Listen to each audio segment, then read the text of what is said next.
दोस्तों सबको welcome back to my channel. और मैं उन लोगों को थैंक यू बोलना चाहूँगी जो लोग जो है वो मुझे बहुत इतना प्यार दे रहे हो, सपोर्ट दे रहे हो। एंड एक नाम लेना चाहूँगी, वर्षा। आपका थैंक यू सो मच। आपने मुझे मैसेज किया था कि मैम मैंने आपको 5 अलग अलग यूट्यूब चैनल से जो है वो सब्सक्राइब किया है ताकि आप अगले फ्यूचर में जा कर के पढ़ा सको। क्योंकि देखो यूट्यूब की तरफ से क्या है ना, मुझे 50 सब्सक्राइबर जब होंगे तभी मैं लाइव वीडियो कर पाऊँगी।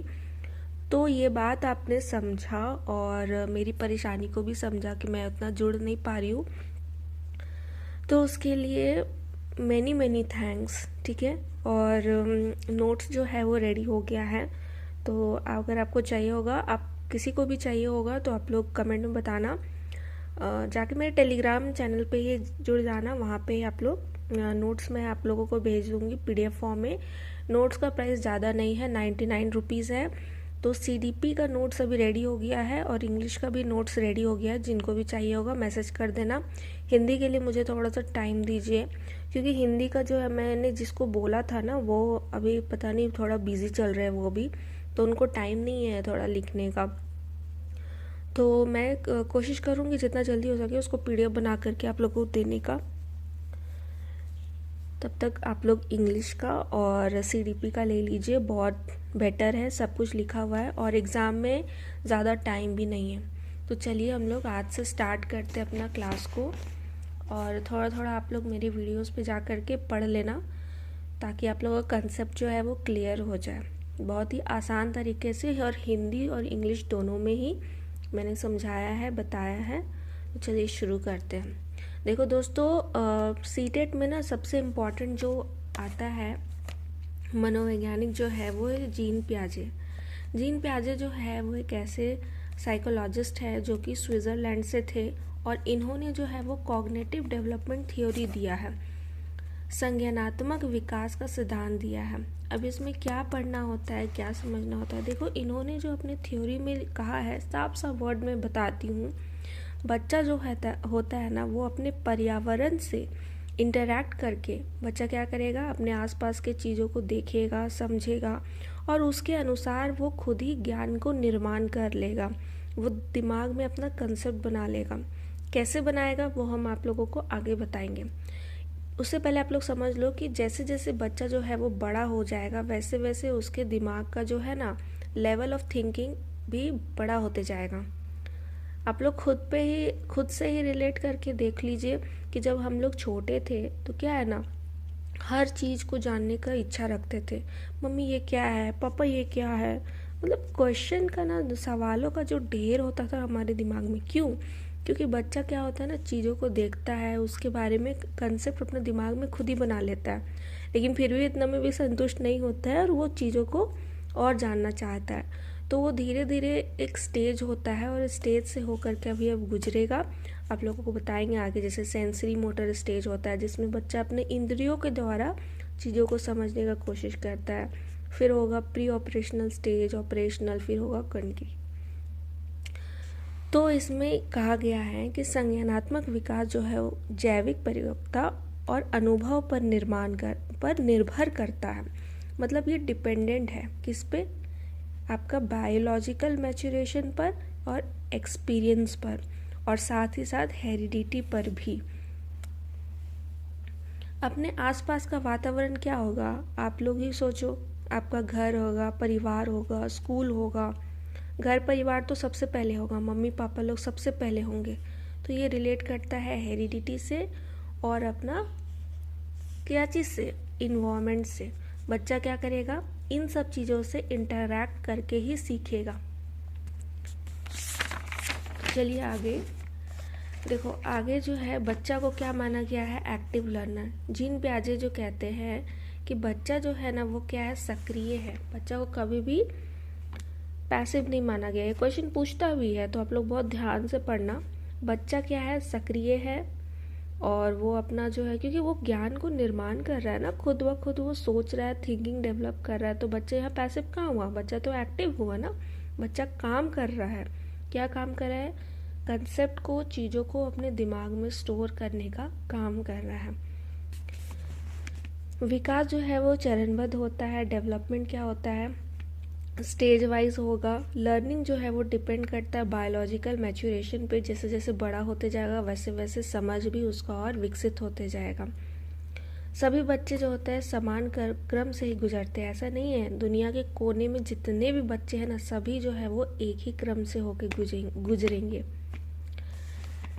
कुछ कंसेप्ट जो है वो हम लोग पढ़ लेते हैं जो जीन पियाजे ने दिया है, और सीटेट से बहुत बार क्वेश्चन पूछता है।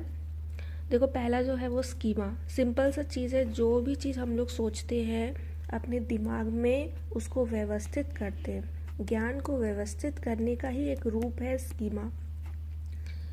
इसके अनुसार क्या होता है, स्थितियों को समझता है बच्चा जो है ना, खुद अपने मानसिक यानी कि दिमाग में क्या करेगा, संरचना करेगा, फ्रेमवर्क। देखो यहाँ मैंने हिंदी में भी लिखा है, आप लोगों को समझा देती हूँ, और विथ एग्जाम्पल्स मैंने लिखा है तो आप लोगों को डाउट नहीं होगा, मैं समझा देती हूँ अभी। स्कीमा जो है ना वो एक मानसिक संरचना है जो हम लोग दिमाग में ऑटोमेटिकली बना लेते हैं। जैसे मान लो अगर बच्चा जो है वो कुत्ता को देखता है तो वो क्या सोचेगा, कुत्ता का जो है वो 4 पैर होता है और कुत्ते के जो है वो पूंछ होते हैं। तो वो दिमाग में अपना कंसेप्ट बना रहा है किसी भी चीज़ को लेकर के, उसको हम लोग बोलेंगे स्कीमा। उसको क्या बोलेंगे, स्कीमा। उसके बाद आता है एडेप्टेशन। बच्चा जो है वो वातावरण के अनुसार अपने आप को ढालने लगता है।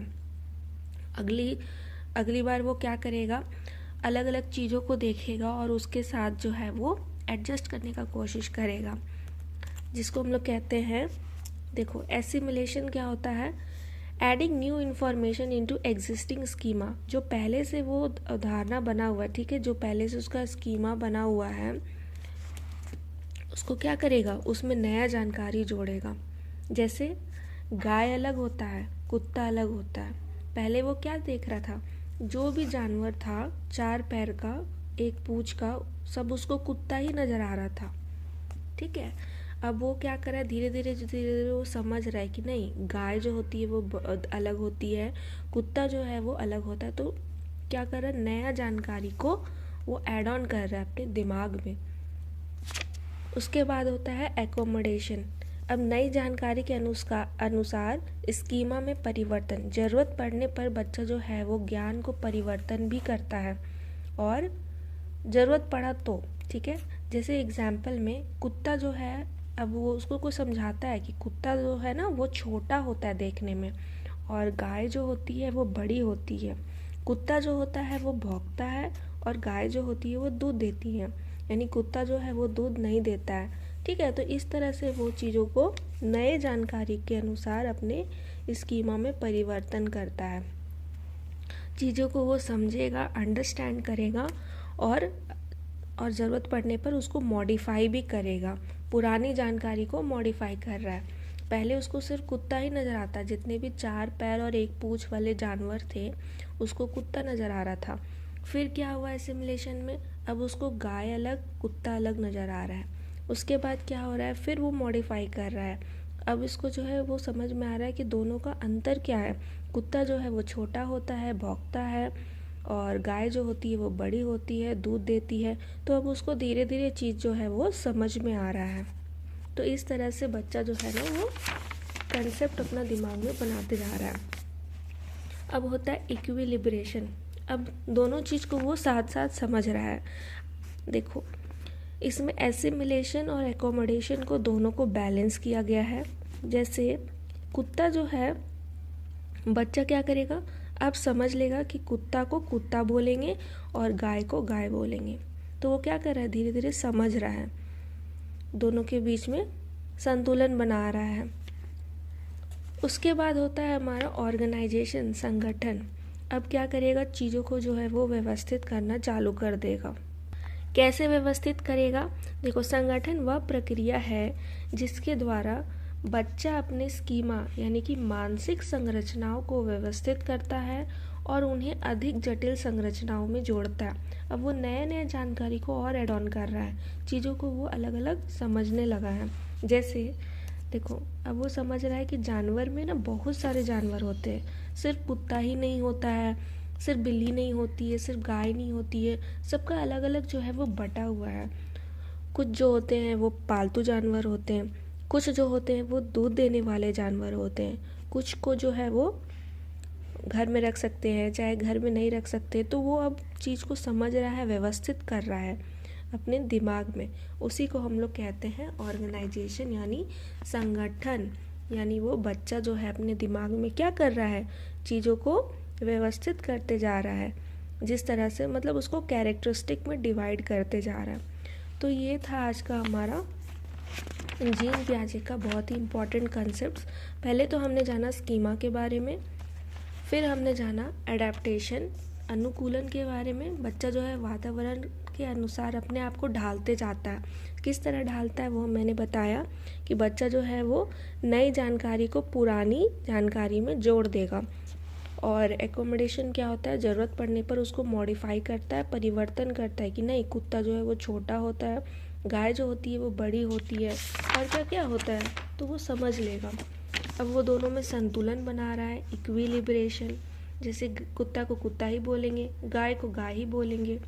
फिर होता है ऑर्गेनाइजेशन, अब वो अलग अलग चीज़ों को व्यवस्थित करने लग रहा है, ठीक है उसको। और जैसे पालतू जानवर अलग होते हैं, दूध देने वाले जानवर अलग होते हैं, घर में रखने वाले जानवर अलग होते हैं, बाहर जो होते हैं जंगलों में रहने वाले जानवर अलग होते हैं।